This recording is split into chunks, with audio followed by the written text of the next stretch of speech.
मैं जानू अनजान वे लोका। यार क्या बात है। मैं जानू अनजान। यार क्या बात है। मैं जानू अनजान वे लोका। यार साहिर वाह। मैं जानू अनजान तरत कड़ोली सिर ते चायम वाह वाह। पैरां हेठ आसमान। क्या बात है। तरत कड़ोली सिर ते चायम।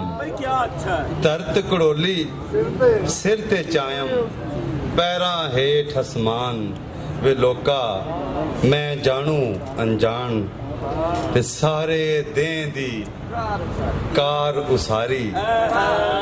सारे दें दी कार उसारी राती कीतम ढाण वे लोका।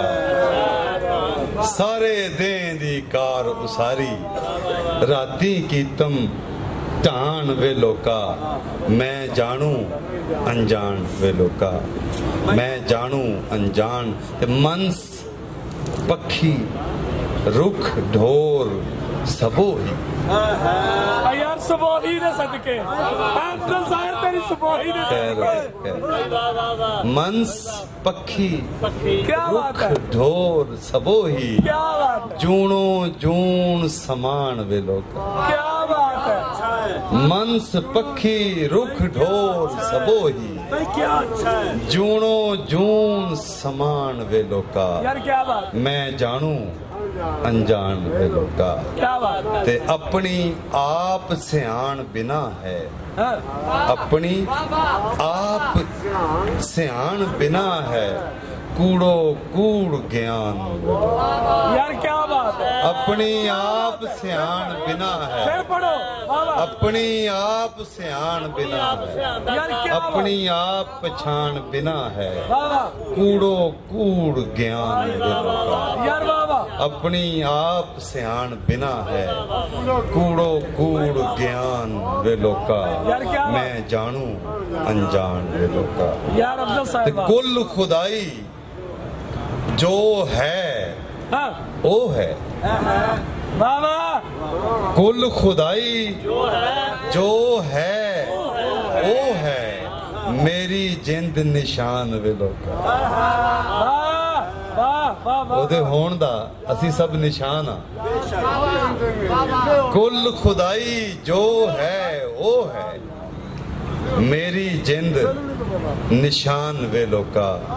ਤੇ ਬਾਬਾ ਜੀ ਰਾਏ ਜੀ ਤਾਰਾ ਜੀ ਆਪ ਦੀ ਨਜ਼ਰ ਕਰ ਕਿ ਮੇਰੇ ਸਾਹ ਦੇ ਸ਼ੌ ਦਰਿਆਈ। मेरे साह दे शौ दरियाई मेरे साह दे शौ दरियाई मौत करे अशनान वे लोका। यार वाह वाह वाह वाह अफजल साहिर वाह। यार वाह फिर पढ़ क्या बात। मेरे साह दे शौ दरियाई मेरे साह दे शौ दरियाई यार क्या बात। मेरे साह दे शौ दरियाई मौत करे अशनान वे लोका। ते ना अल्लाह ना राम कहानी।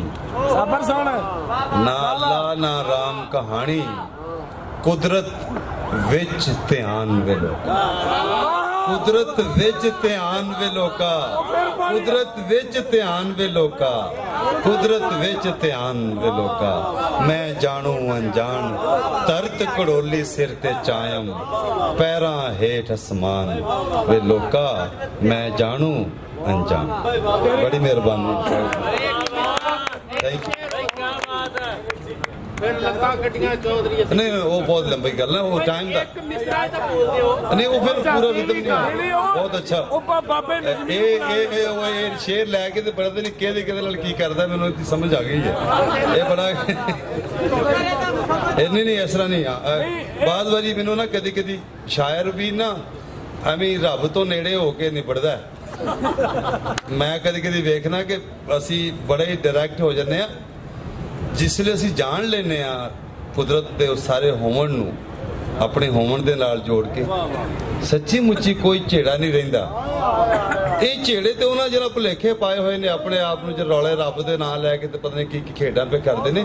ਸ਼ਾਇਰ ਨੂੰ ਗੱਲ ਇਸ ਤੋਂ ਅੱਗੇ ਜਾਣੀ ਚਾਹੀਦੀ ਹੈ। ਕੁਦਰਤ ਦੇ ਉਹ ਸਾਰੇ ਇਮਕਾਨ ਔਰ ਸਾਰੇ ਜਹਾਨ ਜਿੱਥੇ ਗਾਲਿਬ ਕਹਿੰਦਾ ਹੈ ਕਹਾਂ ਤਮੰਨਾ ਕਾ ਦੂਸਰਾ ਕਦਮ ਯਾਰਬ। ਮੈਨੂੰ ਇੰਜ ਲੱਗਦਾ ਜਿਵੇਂ ਇੱਕ ਪਲੈਨਟ ਤੋਂ ਦੂਸਰੇ ਪਲੈਨਟ ਤੱਕ ਉਹ ਜਾ ਰਿਹਾ ਹੈ।